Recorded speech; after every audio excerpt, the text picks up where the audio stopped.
Hello, everyone, and welcome to hockeyprospects.com YouTube channel. I'm Jérôme Bérubé, and I'm joined again by Brad Allen. Hey, Brad, how's it going? Hey, Jérôme, it's going well. We're back. We're back up and running. Yes, Another sir. season. Another season where, like, for scouts, it's our Christmas. This is our Christmas. Christmas morning. We unwrap the gifts. We find every prospect we can.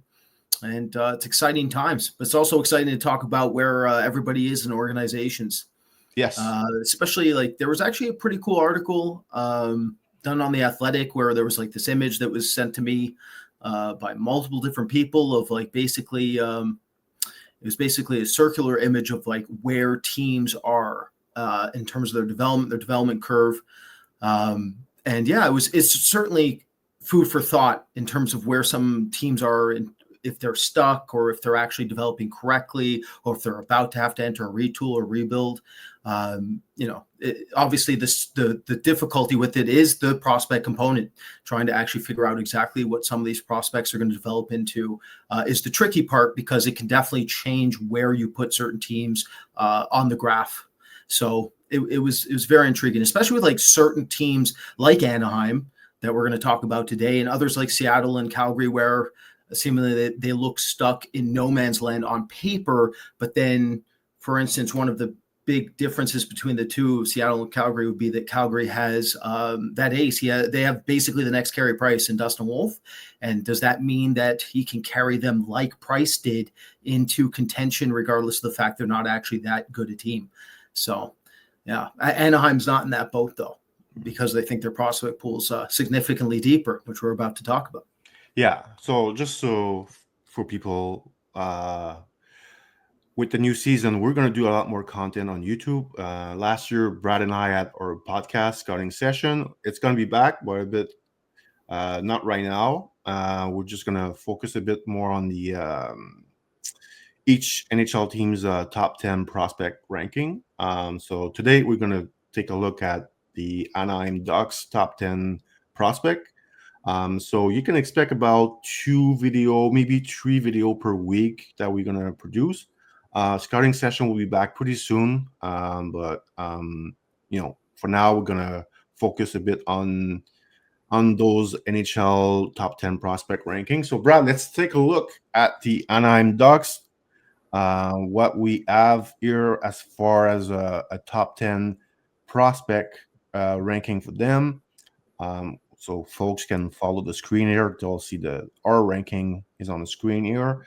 So maybe a first general take, Brad, on their prospect pool. That's the top 10.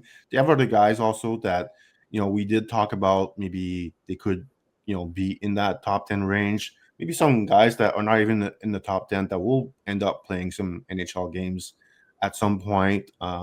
But let's maybe focus here on the top 10. And what's your first take here on what they have in their prospect pool at the top here?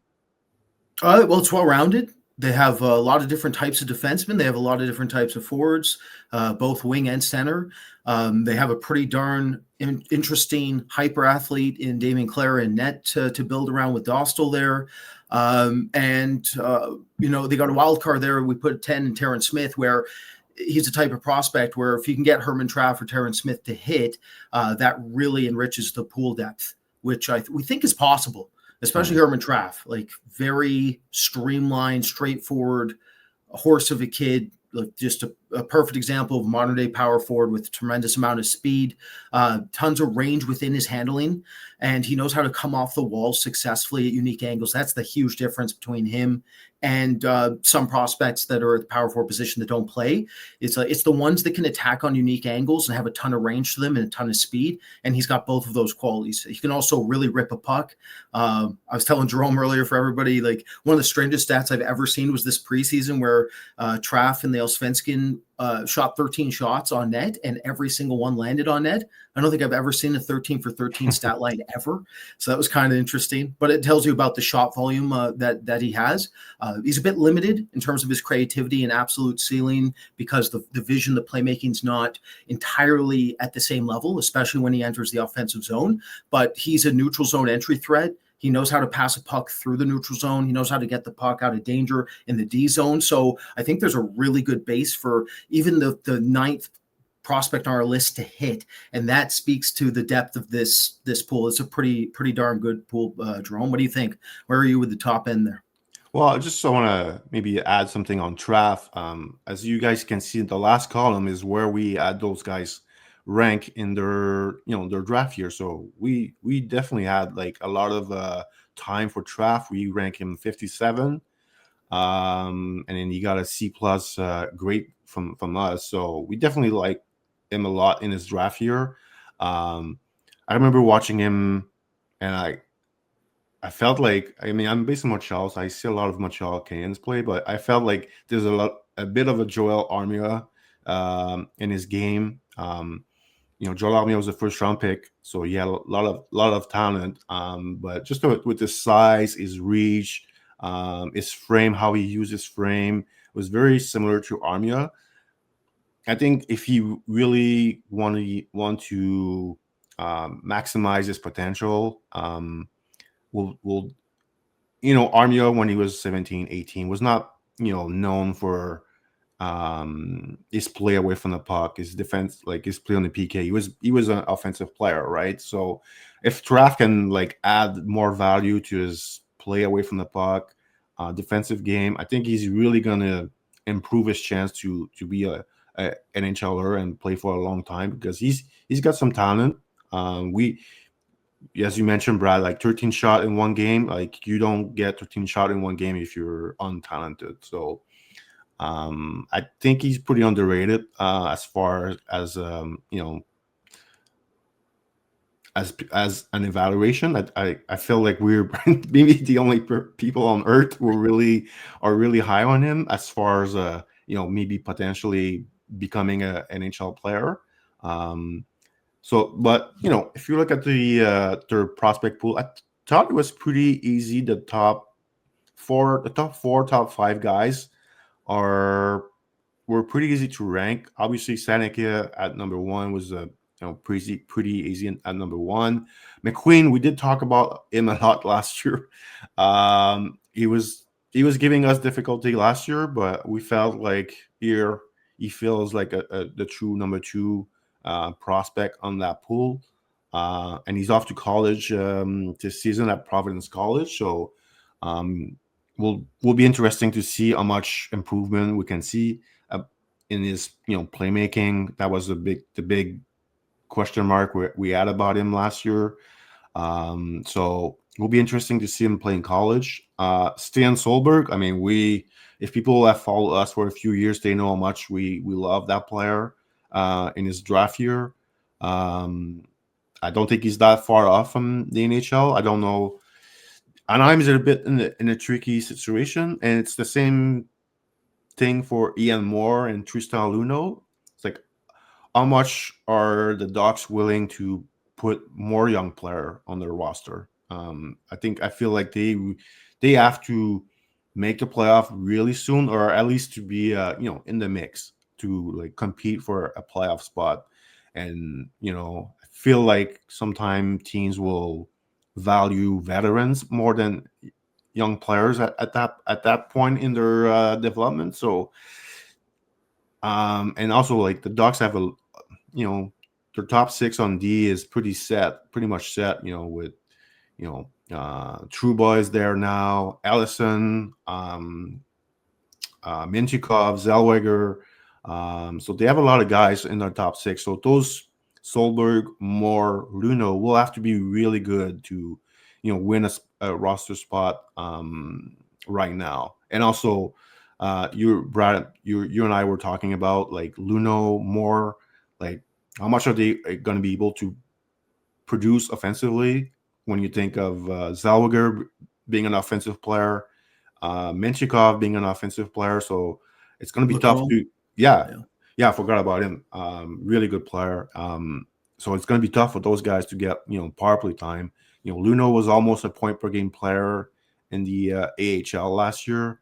And Moore is coming out of Harvard, play a few games last year. So it's good. The training camp and how they do early in the season will be pretty interesting to see how those guys line up in the depth chart, and they might most likely might start in San Diego, but I don't think they're far off those three guys. Solberg is a bit like maybe the guy that might replace Gudas on the Anaheim Anaheim decor at some point. Maybe not right now, but they do play a similar chaotic game in the physically and in their own zone. So I like the top five. Lucas Pettersson, Brad, maybe the success in the ACHL was not there last year, but the ice time was also not there, but really successful in the Allsvenskens. And he was a high second round pick by them, 35th overall. So he does, I think, fits at number 6 pretty well. Maybe you want to talk about him a bit too. And also the goalie, Damon Clara, who did not have a good year last year, but the tools are incredible with this young goalie. And 6'6" goalie, just it takes more time. Just look at Sebastian Casa in Detroit. It takes time for those 6'6" goalie to really be at their best, and he's just 19 years old. So but the potential is still there for Clara. Yeah, absolutely. I mean, we should run down right through the system, maybe give a brief recap on what we think. So with Sennecke, we're talking about a dynamic winger that can basically do everything, extremely versatile. Obviously, his calling card will be his offense, but we think there's an opportunity for him to become a very, very dominant 200-foot player due to his range, and his skating is improving. That would be the one thing I'd say that really needs to come another step, is just the explosiveness in the first 3 steps. The quick twitch needs to continue to develop, and then he's I just want to mention, like, it is crazy that like at third camp he's listed as 6'3", 206, because like 4 years ago he was 5'10", 150. So he was tiny, wasn't he? So yeah, like when they drafted him third overall, like obviously he was really raw, but the potential was immense, and the thinking was, how much better is he gonna get in 2, 3, 4 years, because he was still growing in his frame. So now he's at 206, so he's starting to look more like not a finished product, but he's getting there basically. So I'll let you continue here, Brad, but I just wanted to mention Tristan Sennecke, because it's pretty incredible to see the progression physically in the last 4 years. Well, to follow through with that, like, the other thing that's incredible is for a player with that type of growth spurt to have the coordination and the handling rates he did in his draft year. That's it's ridiculous, unheard of. And that's only going to continue to get better. And they're already incredible. They're way better than McQueen's at the same time, same age in their respective draft years. Like, that's one huge difference between them that's not talked about publicly. McQueen has fantastic hands in theory. And yes, I know in development camp, and we've seen some clips, and yes, obviously he can string together some remarkably unique dekes and do some amazing things at speed. But if you saw the rates in terms of the consistency of them, they're way more. There's way more of a spectrum there than with Sennecke. So that's one thing that McQueen's going to have to really focus on relative to Sennecke in order for him to translate correctly. They're very different players, obviously. With McQueen, the huge benefit of McQueen is that he has power elements to him that Sennecke lacks. So it's one of those situations where McQueen can get net front basically at will. And that's the huge value here. It reminds me a bit, Jérôme, of what Columbus is attempting to do with the dual power centers down the middle. So you got Adam Fantilli and Caden Lindstrom, right? And then you look at what Anaheim has right now, and they have McTavish, and then they're hoping McQueen can slot in there, just like with McTavish. You have 2 power centers. Now you're talking, right? Now, because if you get 2 power centers that play in top 6 that can hit, and they're a bit different, that's a matchup nightmare for every team across the entire league, and it gives you a distinct advantage that very few franchises ever get to have. And that's what Anaheim's doing. The other interesting aspect of Anaheim, I find, Jérôme, is that you look at a lot of teams now, they really focus on the middle first. And Anaheim is in a fantastic position because they already have what looks to be a franchise goalie. in Dostal. But then their back end, it seems like it's incredibly deep. Like we just mentioned there's so much versatility and dynamic talent. Like Minchikov is so dynamic and has so much more runway than what we've seen. It's one of those situations where like Minchikov did not have a good season last year, but the potential is enormous. It's immense. Lacombe has been basically like since the first year in college, like his progression has been unbelievable. I remember watching him in high school. He had no idea how to defend in any capacity. The most routine defensive plays, he didn't understand how to defend against them. And what's fascinating to me is when you look at him relative to Stian Solberg, and you look at him relative to Minchikov and even Zellweger, he's not nearly as error prone. Now he's a bit older as well, and that matters. Maturity plays a factor. Cooking as long as he did in the oven in college there really matters. They slow roasted him correctly, and it's paying dividends now. But they need that because if you look at Stian Solberg also has difficulty with his error rates. So there's a lot of talent, and Solberg, I agree with you. I think he's going to replace Gudas. He's going to be that physical force that they need. But unlike Gudas, who plays a much more simplified game, Solberg has a dynamic quality to him offensively to at least be able to run maybe a power play 2 one day. But he does it while being more mistake prone. And then Ian Moore, who's a phenomenal skater and has two-way upside as well, can also be occasionally mistake prone. And that goes right down. So Terrence Smith is another example where you might get an offensive defenseman who's another power play 2, but he's also mistake prone. So it's all about the value of Lacombe and then trying to get Minchikov and Zellweger and Luneau in a position where they can streamline a little bit in the right areas of the game in terms of puck movement, in terms of exit playmaking, stretch playmaking, so that they can be a team that can then basically take over and transition with their power centers. I think that's like what they're attempting to build. And it's pretty interesting because they're close to it. Like if Roger McQueen hits, I really think it changes the landscape of what this team will look like and how you project them in 5 years. And then you're hoping for those bonuses from Igor Sidorov, who we haven't talked about, Jérôme. Phenomenal shot. One of the best shots out of any prospect, like for sure a top 20 shot across the board prospect-wise. Can he pot 20, 25 goals a year for them? Can Herman Traff play in a depth role and be one of those power forwards that just overwhelms with his physicality? Like the kid's a monster. Like he's such a freak athlete. So can he come in? Lucas Pettersson brings the versatility. So they have a ton there. And I really like the pool. I think Anaheim's finally going to turn a corner is what I'm trying to say. I think they have a real chance. Clara is the ultimate wild card. We will not know what he is for another 2 to 3 years. Like he's behind technically in some areas. Mentally, he's inconsistent. But to Jerome's point, the kid is built like a Lamborghini, which is fitting since he's Italian. He's an incredible talent. He's a bit all over the map, and that happens. Just like Sebastian Cossa, people gave up on Cossa way too early and thought that he wasn't going to be able to figure it out in the AHL. And then he looks like he's absolutely going to be the part if he continues on the path he is. So ton of talent, ton of versatility. One of the scariest upcoming teams, if McQueen and Sennecke hit specifically because of their range, size, and the power that will be initiated, will be similar to Columbus, which has the Voronkov, Fantilli, and Lindstrom combination. Yeah, let's not forget Leo Carlson as their. He's kind of important too. Yeah, yeah, he matters. Yeah, so they have a really good prospect pool. Even guys like I mentioned before, like outside of the top 10 that might get some NHL games.